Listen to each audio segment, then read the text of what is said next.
At home, when I was packing my belongings, my smartphone suddenly rang. The screen displayed the word, Mom. I picked up the phone and answered the call. Hello? Hey, where are you right now? I'm at home. Our son has been urgently transported to the hospital. Come to the hospital right away. In a tense moment, my mother-in-law informs me of my husband's emergency, but I could not suppress a burst of laughter. Mom, I'm not going to the hospital, okay? What are you saying? If something happens... I don't care about if something happens, because my feelings have been decided for a long time. My name is Ashley Miller, and I'm 29 years old. I'm a very ordinary company employee working for a major beverage manufacturer. My husband, Travis, and I have been married for over 2 years. People around me often say things like, seems to have no worries, and each time I laugh it off. But is there really anyone in this world without worries? Even someone as carefree looking as me is currently burdened by a significant concern. The catalyst was 3 months ago, and it happened so suddenly. My smartphone received a message from my husband. We'll be late due to overtime. Since preparing dinner for just myself after returning home seemed troublesome, I decided to dine out somewhere. I headed to a restaurant that had caught my interest 3 stops before the nearest station. Despite being tired from work, it being the weekend made my steps light. This restaurant had received high ratings, and I had wanted to try it for a while. If the food is good, I thought I'd bring Travis next time. Replying on the smartphone map, I arrived at the restaurant. The storefront was illuminated, and though small in size, it exuded a certain presence. Just as I put my hand on the entrance door, a cruel sight came into my eyes. What? Why? In the back seat, there was my husband. Across from him sat an unfamiliar woman with long hair. Without hesitation, I let go of the doorknob and desperately tried to control my trembling body. What am I looking at now? I couldn't believe my eyes. What does that mean? Travis said he has overtime today. Who's the woman with him? What's their relationship? Questions arose one after another, gradually leading to panic. One thing is certain. My husband is having dinner with a woman at a restaurant under the guise of working late. Unable to stand still, I turned on my heel with determination. I just want to get away from that place, so I kept running in a frenzy. When I came to my senses, I found myself in an illuminated park. I sat on a bench to sort the situation. Perhaps my husband is just having a meal with a colleague from work. There might be nothing suspicious. I tell myself this over and over again and decide to go home for the time being. I decided to wait for my husband to get home and talk to him. I'm home. The front door opened, and my husband's lively voice could be heard. Checking the time, it was already past 11 p.m. I couldn't shake off the discomfort, thinking about him being alone with another woman until this late hour. For now, I pretended not to know anything and brought up the conversation. Hey, Travis. So today, did you eat somewhere? Somewhere, I mean, I bought dinner at a convenience store and had it at the office. While working? Of course. I didn't have the luxury to sit down in a restaurant. I was too busy. You were that busy? So going out to eat with a colleague from work? Oh, no. I was invited for a drink by a colleague who stayed late, but I said, my wife is waiting, and came straight home. Travis talks as if he were proudly describing himself as a good husband. I could only put on a fake smile because I knew it was all a lie. Maybe I should have confronted him more firmly at that moment. But without clear evidence, claiming cheating would put me at a disadvantage. If he's really cheating, I'll have to gather solid proof before discussing it with him. It's not the right time for that, I convinced myself. From that day on, I began to investigate my husband's movements. I started noticing several suspicious behaviors that I hadn't paid attention to before. He always carries his smartphone with him, never leaving it behind. Late at night, he quietly leaves the bedroom and doesn't return for about an hour. And the frequency of overtime has noticeably increased compared to before. Overtime work, which used to be at most a few times a week, occurs now almost daily. Business trips, which used to occur once every few months at most, have increased every month in the past 6 months. With the unmistakable oddities in my husband's behavior, I became convinced. He is indeed cheating. And the other woman is the one with the long hair I saw that time. From then on, things progressed quickly. Since my working hours end an hour earlier than my husband's, on days when I received a notice about overtime, I started waiting for him at a cafe where I could see his office. When he came out, I followed him and, as expected, found him meeting his affair partner in an alley. It was a woman I saw at that restaurant. The two of them boldly embraced, exchanging kisses a few times. I recorded that moment on my smartphone, enduring the nausea. Afterward, they hailed a taxi and disappeared somewhere. Since further tailing them was difficult, I abandoned the pursuit there. Back home, I checked the video, but due to the darkness, it wasn't very clear. I don't know if this is enough evidence. So I decided to take the bold step of hiring a private investigator. While searching for a reputable detective agency on my computer, my smartphone rang. When I realize it's my mother-in-law calling, my brow furrows involuntarily. Letting out a deep sigh, I switched my mindset and answered the phone. Hello? Ah, Ashley, it's me. What were you doing just now? Huh? Right now? Well, I was doing some research on the computer. You answered the phone earlier than usual, so I figured it must be something like that. If you were cooking or doing laundry, you'd have taken longer to answer, right? Even if you're doing housework or not, it should be the same as long as you have your smartphone with you. I couldn't quite understand my mother-in-law's reasoning, but without delving into it, I continued the conversation. So Mom, what's the matter today? It's not what's the matter. You know what it is. When are you going to quit your job?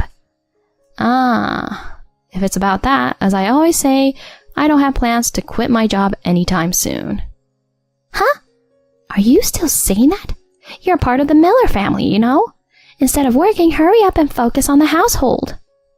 But considering the future, I think it's better for me to work and save money. Travis is earning, so there shouldn't be any problem, right? You always make excuses. You're not cute as a daughter-in-law, you know? In my usual habit, I involuntarily mutter an apology. I'm fed up with myself like that. Is it a story from some bygone era that women quit their jobs and enter the home just because they got married? To put it plainly, I actually earn more than my husband. My mother-in-law is still unaware of this fact, and she mistakenly believes I'm just a daughter-in-law who continues to work without contributing significantly. It's fine that her son is dear to her, but it's going too far. The calls from my mother-in-law are increasing day by day. What started as once a month is now every 2 days. Every time, I'm told to quit my job and focus on the family, and it's wearing me out. Even consulting with my husband hasn't led to a solution. I've asked him many times to talk to his mother, but he hasn't done anything. Instead, my husband laughed and said, But isn't what Mom says true? Travis, do you also think I should quit my job? It's not that, but it's normal, right? A woman is better off being at home, isn't she? But if I do that, our life will... Huh? Are you implying my earnings are not enough? No, it's not like that. So that's what you mean, right? Whether you're looking down on me or not, making such comments is a turnoff. I'm sorry. Since then, I feel like I might step on his landmine again, so I can't bring up this kind of conversation. Perhaps, no matter how carefully I choose my words, he will interpret them sarcastically. If he's cheating, he likely thinks I won't find out at all. Maybe he doesn't even expect me to do anything if I find out. His actions had become so bold. Perhaps it is my own fault for not having noticed the affair before. But the fact remains that cheating is far worse. Afterward, I found a reputable private investigator. So I decided to request an investigation of my husband's affair to find out who the other party was and to get proof of the affair. A few days later, when I went to inquire about the results, the outcome confirmed my suspicions. The person involved in the affair was a woman named Rachel Silva, a colleague at the same company as my husband. I was thinking that I would like to have more evidence when my husband made the following comment. Next weekend, I have a business trip. Business trip? Where to? Chicago. I'll buy souvenirs, so look forward to it. Got it. I'm looking forward to it. I don't know if he's really going on a business trip or if he's going out with his affair partner. Anyway, I decided to inform the investigator at the private detective agency about this fact and request an investigation. While he's away on the business trip, I decided to visit my parents' house. A week later, my phone suddenly rang in the morning. The screen displayed, "Message from Mom." While thinking that this might be the last time I talked to her, I tapped the call button. Hello? Hey, where are you right now? My mother-in-law inquires about my whereabouts with a sense of urgency. I knew that this was not a normal situation, but I responded calmly. Now? I'm at home. Home? Then pack your bags right away. Huh? What do you mean? Travis has been rushed to the hospital. Come to the hospital immediately. Rushed to the hospital? Why do you, Mom, know about it? We got a call. He told the ambulance crew to call me, not his wife, you. My mother-in-law explains this to me with a somewhat triumphant tone. Perhaps my husband asked his mother to contact me, fearing that his affair would be exposed. Unaware of this, my mother-in-law yelled at me. Are you listening? Travis had an accident. He's conscious, but he can't move his body. No, really? Oh, really? Is that all you can say? Anyway, come to the hospital right away. Here's the location. The hospital's address and phone number are provided through the phone. However, such irrelevant details don't register in my ears. My mind is filled with a sense of serves you right, so those details don't matter.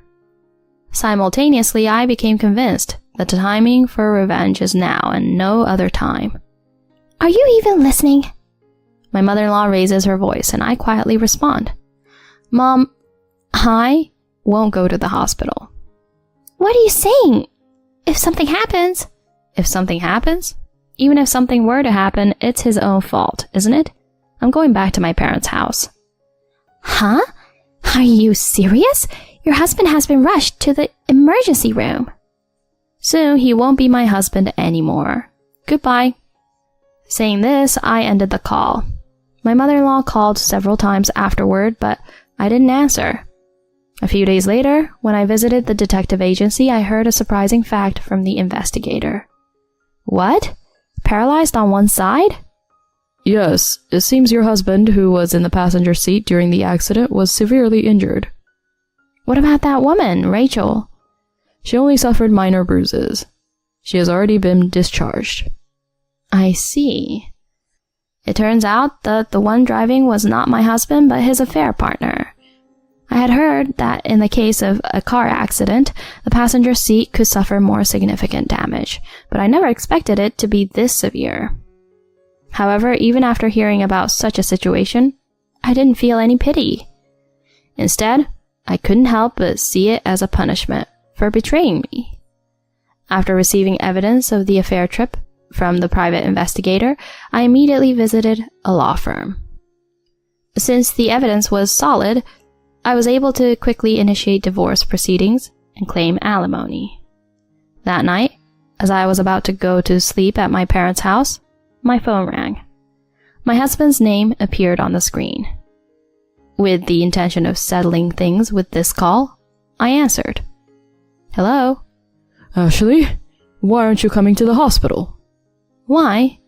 It wasn't you who told the paramedics to call my mother-in-law. But you're still my wife, right? Normal wives would come, at least for a visit. Why wouldn't I come for a visit? Don't you understand that better than anyone else? Huh? Did you think you weren't caught? Your affair? That affair trip with Rachel ended in a terrible accident. My condolences. Why bring up Rachel? Seemingly, my husband didn't think I was aware. He stammered and appeared unsettled. In the background, my mother-in-law's voice could be heard asking, What's going on? It seemed she didn't comprehend the situation. Making sure she heard, I responded loudly. I knew you were cheating. I was just waiting for the right moment. Even this time, I went back to my parents' house when you went out. Wait a minute. I did indeed have a relationship with another woman, but we've already broken up. Broken up? As soon as I became partially paralyzed, she said, I can't handle caregiving. Ha! Serves you right, doesn't it? Being dumped so easily is quite amusing, isn't it? What's amusing about it? I'm so hurt. Just come and visit already. Even in this situation, my husband seemed devoid of any guilt. It felt foolish to continue the conversation, so I decisively spoke. So hurt? Come and visit? Don't make me laugh. Do you have any idea how much I've suffered because of your affair? You, who betrayed your wife without a second thought, have no right to say you're hurt. It's not that. See, you can't even respond, can you? You did the lowest possible thing. No matter how much you apologize or grovel, I won't forgive you. You and your mother there. You've trampled on people's feelings, caused so much suffering. I don't care what happens to you two. Recognize your sins and spend the rest of your life in discomfort. Carry that paralyzed body of yours. Wait, Ashley. Hey, Ash. I ended the call abruptly, as if cutting off his attempts to cry and beg. To avoid further involvement, I set the call to reject all future calls. Later on, we divorced. He and his cheating partner were charged a reasonable fee for the affair. The lump sum alimony payment apparently left Travis's savings in the negative. With his inability to work as before, his income essentially became zero. He was left paralyzed and in debt. He is now living with his mother at his parents' house, but his body is not doing what it wants, and he seems to be getting more and more stressed every day. Because of that, he and his mother are arguing loudly, their arguments reaching the whole neighborhood. But honestly, I don't feel sorry for them. It seems like the right consequence. At best, I hope he suffers and atone for his sins. I, on the other hand, live peacefully at home with my parents. I talked to my job about it and asked to move closer to home. After dealing with a lot, I want to be a bit kinder to myself. If I get the chance to meet someone nice, I'll take my time and build a good relationship.